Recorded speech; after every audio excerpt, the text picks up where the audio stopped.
ஓம் சாய்ராம். சாய்பாபாவின் தாயன்பு. தன் இளங்கன்றை பசு எங்கனம் நேசிக்கிறது என்பதை யாவரும் அறிவர். அதன் மடி எப்போதும் நிறைந்திருக்கிறது.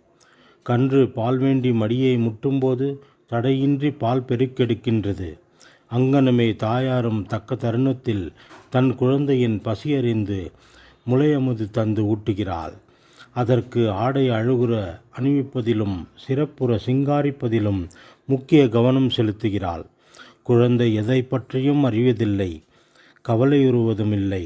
ஆயின் தன் குழந்தை நன்றாக உடை உடுத்தப்பட்டு அலங்கரிக்கப்பட்டிருப்பதை கண்ணுறும் தாயின் மகிழ்ச்சிக்கு ஓர் எல்லை இல்லை.